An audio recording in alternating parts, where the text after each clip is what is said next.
Boa tarde, pessoal.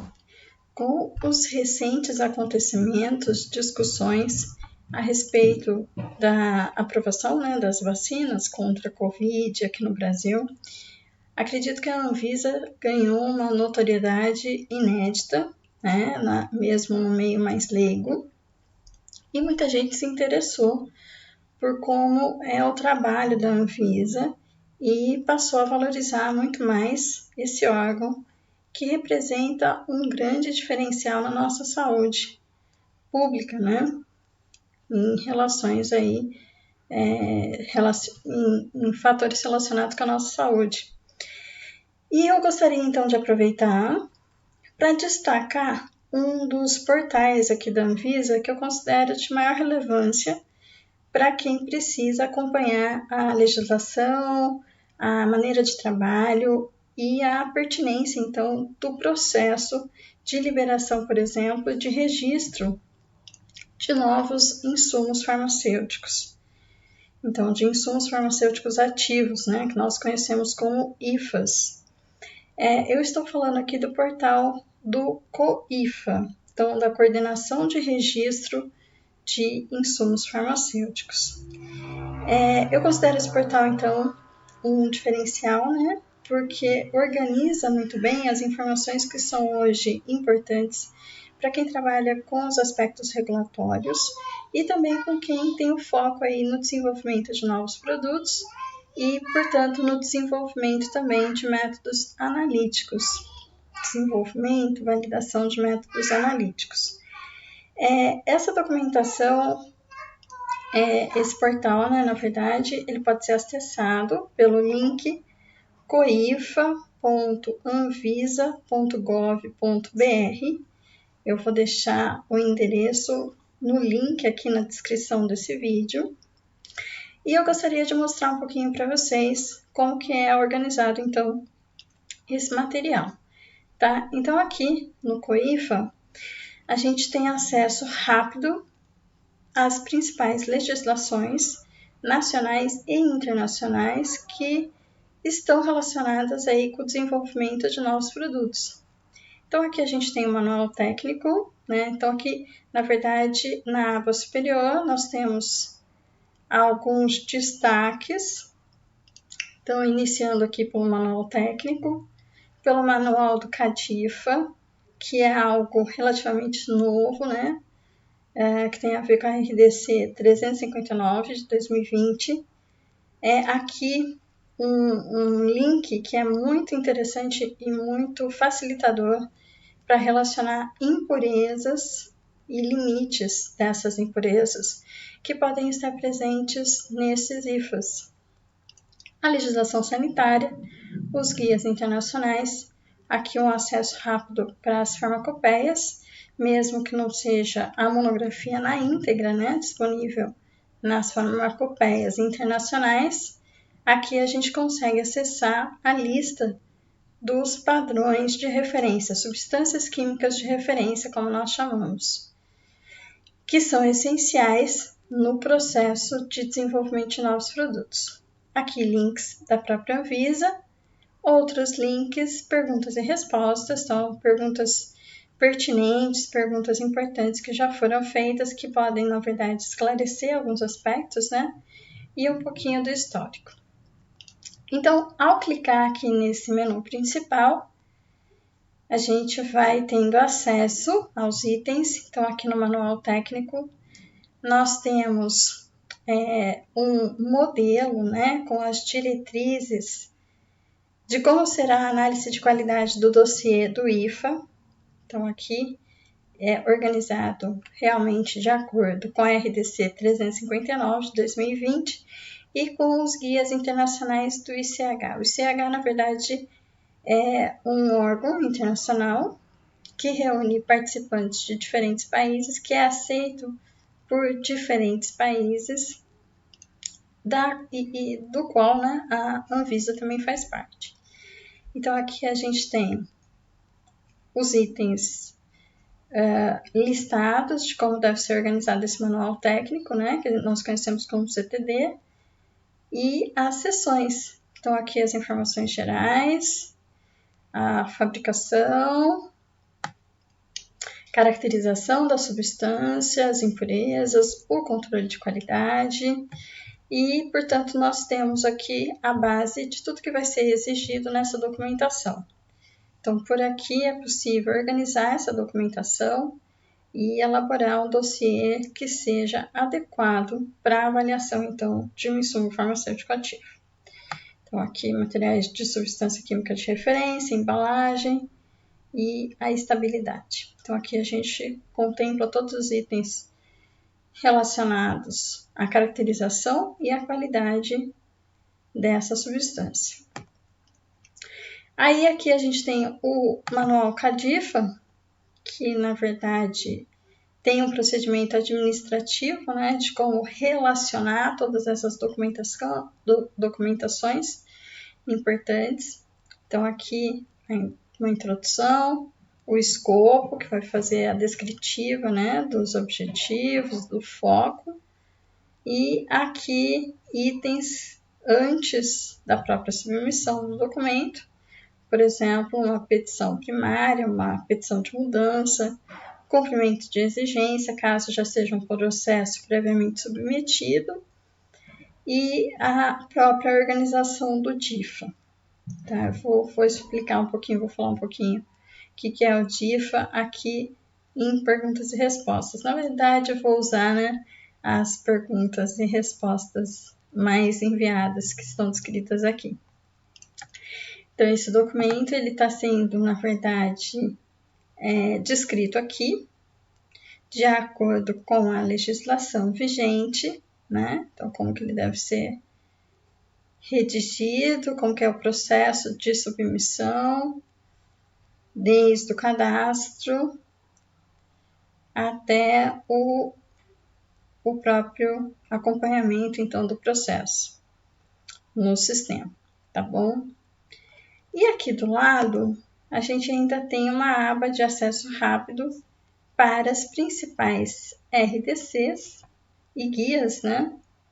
Também internacionais. Aqui é a RDC nacional, então a RDC da Anvisa, a própria 359, a RDC 73, a RDC 200 e aqui também guias ICH, que são guias internacionais, que estão relacionados aqui então com as características necessárias do documento que o IFA deve ter, né, para que a gente possa começar o processo de desenvolvimento de novos produtos.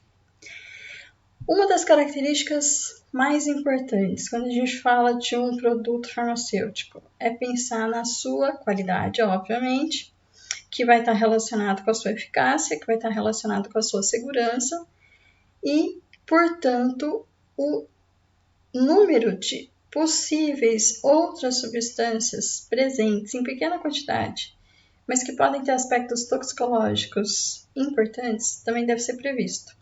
Então, um dos aspectos que tem assim, uma preocupação central nesse processo é a verificação, né, o monitoramento das impurezas que essa substância química deve ou pode conter. Deve no sentido de que potencialmente, né, outras possíveis substâncias químicas podem ser em si interferentes, né, mas só devem estar presentes em quantidades dentro de um certo valor limite máximo. Então aqui a gente tem um item que facilita bastante, né, a vida de quem trabalha com esse tipo de documentação, que é, na verdade, uma planilha. Então, nessa planilha aqui, a gente tem a possibilidade de fazer o cálculo de qual seria o limite máximo permitido, pensando em alguns tipos de impurezas principais. Então, por exemplo, uma impureza orgânica, um solvente residual que pode vir justamente da rota de síntese do próprio IFA, né, durante o seu processo de síntese orgânica, o seu processo de separação, o seu processo de extração.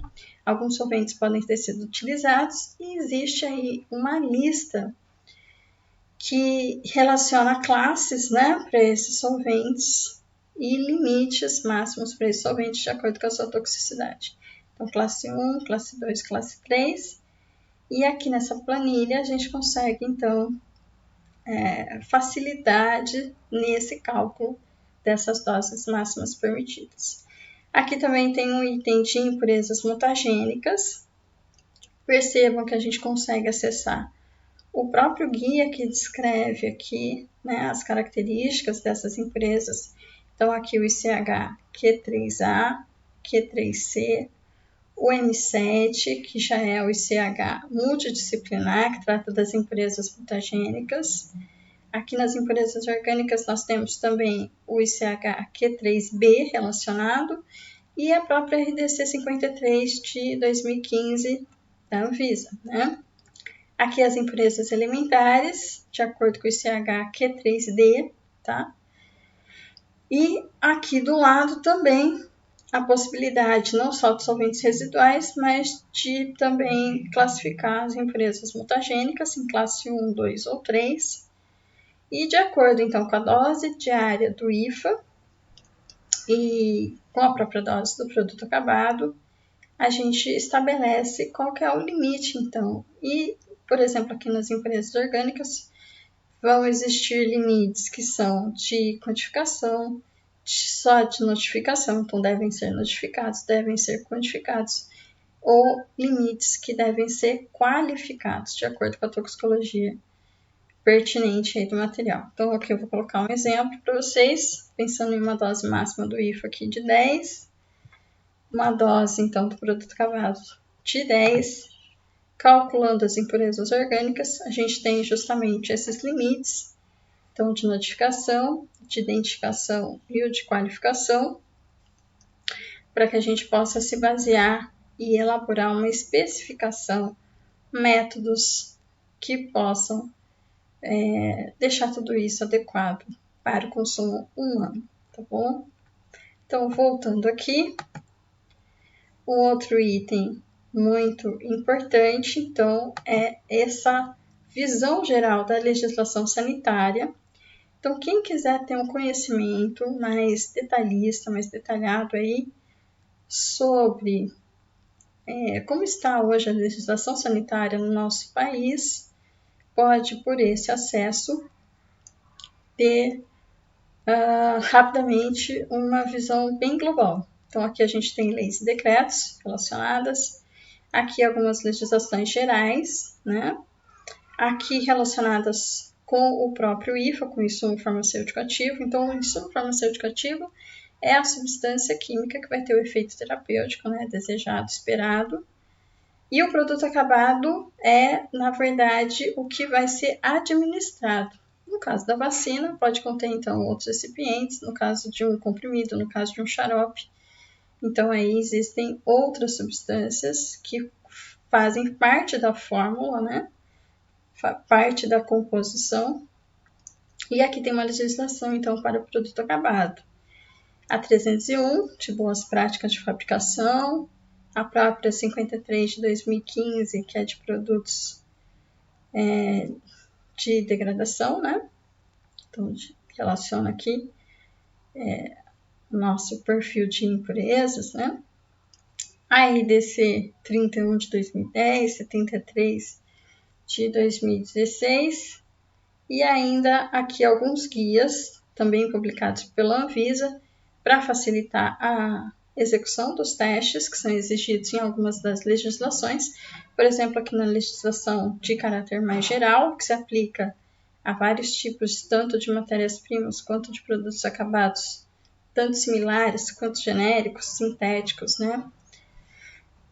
Ou fitoterápicos. Então, a gente tem aqui a 318 de 2019, nós temos aqui a RDC 166 de 2017.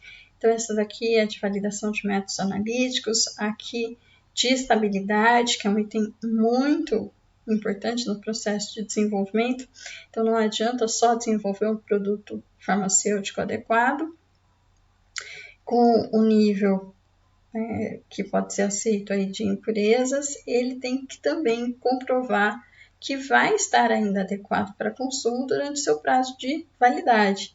Então, é necessário que ele tenha uma estabilidade física, química, que possa, microbiológica também, né, que possa ser comprovada. Então, tem uma legislação para orientar toda essa verificação. E se a gente clica aqui, então, temos acesso ao texto. Então, qualquer pessoa aqui pode acessar e, na verdade, vai ter aqui acesso ao portal, né? E vai conseguir, então, ter acesso a essa legislação em particular, tá bom? Aqui também, né? Então, qualquer um dos itens, tá? Então, dentro do próprio site da Anvisa, a gente vai ter o PDF em si, né? Dessas legislações, tá bom? Bom, caminhando aqui, a gente vai ter, na verdade, uma aba direcionada só para os guias internacionais. Então, aqui o ICH, que é um órgão de harmonização, como eu falei anteriormente, vários participantes de diferentes países atuam, né, na composição do ICH. Esses guias são aceitos também por muitos países, então Europa, Estados Unidos, Canadá, Japão.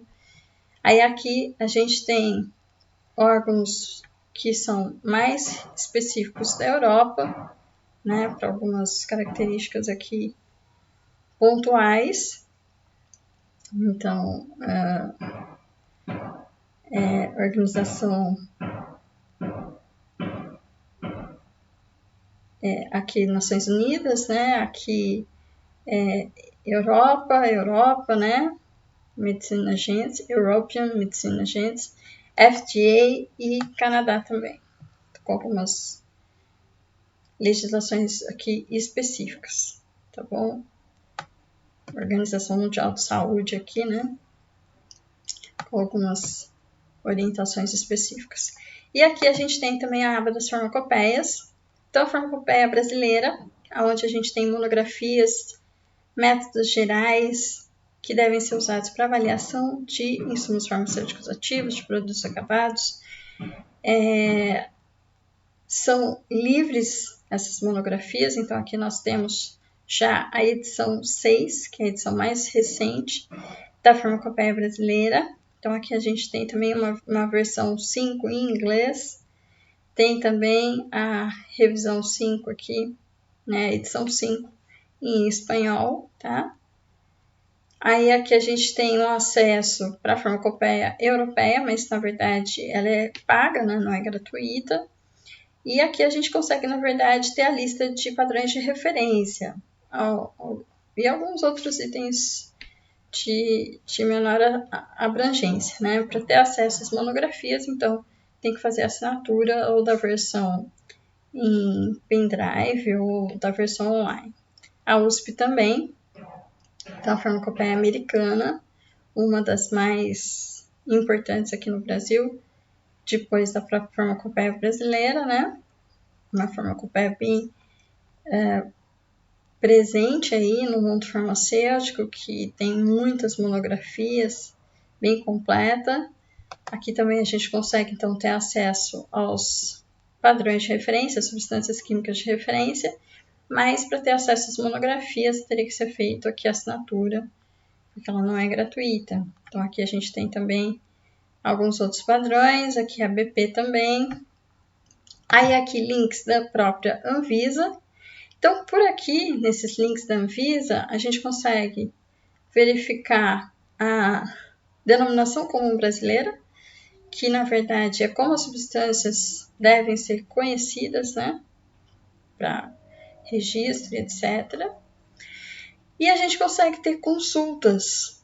Então, aqui a gente consegue ter consultas das empresas, de como os medicamentos estão na fila, inclusive, de análise. Aqui ó, tem as filas de análise, né, particulares dos produtos que são submetidos para registro, para avaliação. Então, como é que está esse processo, em que PECs que está o processo de registro.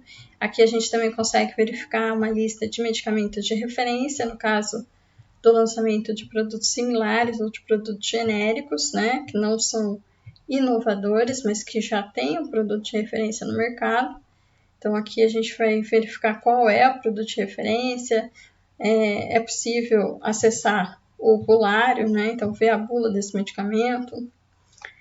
E tem o portal da própria Anvisa em relação aos IFAs. Então, se a gente clica em qualquer um desses itens, na verdade vai ser aberto aqui, né? Para que seja feita a consulta. Então, aqui a gente vai ter tanto os manuais novamente, quanto o acesso aqui para registro. Então, aqui a gente pode fazer uma pesquisa das empresas que têm, de fato, autorização para funcionamento, né? Então, tá com a BPF em dia, que tem, então, o cadastro correto, se a empresa tem o registro para venda, comercialização daquele produto específico. Então, aqui a gente pode olhar também o registro de produtos, né, pelo próprio produto, tá bom? Então, isso aqui pode ser bem importante, né, inclusive para o leigo, né, ter acesso a essas informações. Então, aqui, regulamentação, alteração pós-registro, os recursos, cadastro, como que tudo isso está no próprio processo aí da Anvisa. Então, aqui a gente tem outros links ainda, né, que também dão acessos aí a alguns assuntos que podem ser relacionados. Então, aqui, ó, DMFs, nitrosaminas. Então, nitrosaminas são impurezas, né, nitrogenadas, que de 2 anos para cá fizeram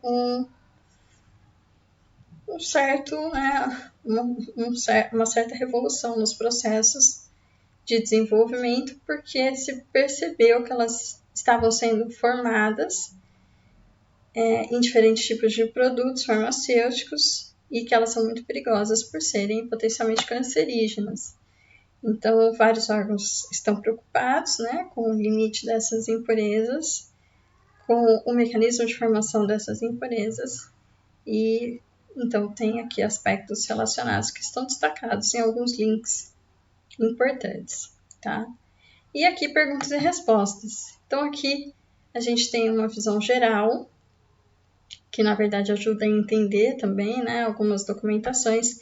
Então, o que é o próprio IFA, o insumo farmacêutico ativo? É a substância química ativa, é aquela matéria-prima, né, que vai ter propriedades farmacológicas. O que é o COIFA?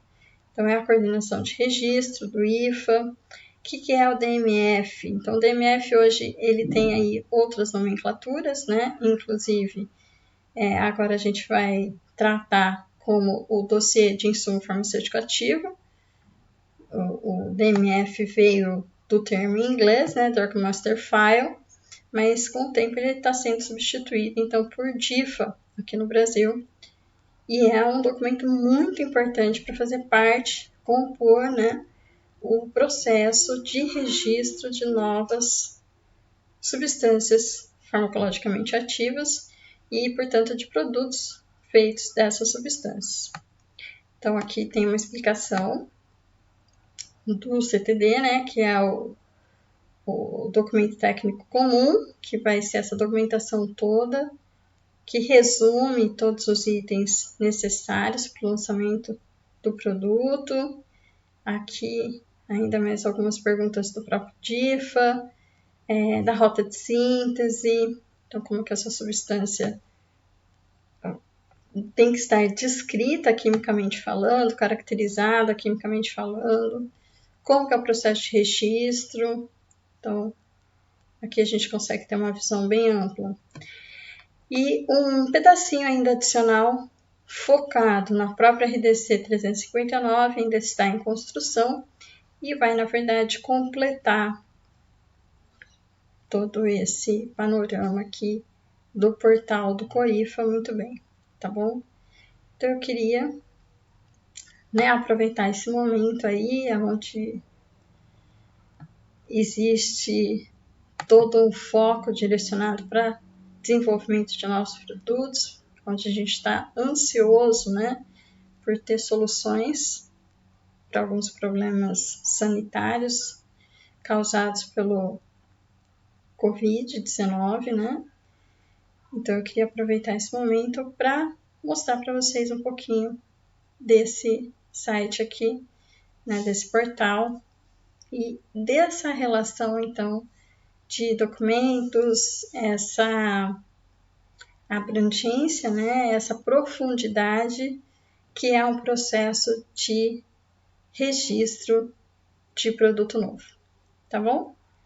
Então, qualquer dúvida, qualquer item aí que eu possa ser útil, procure cronvalab@gmail.com.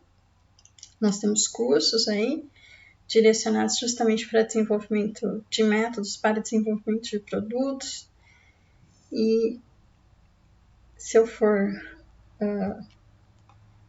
útil nesse processo aí, por favor, me procure. Então, estou à disposição, tá? Então, meu nome é Gláucia e agradeço a atenção de vocês. Abraço. Até mais.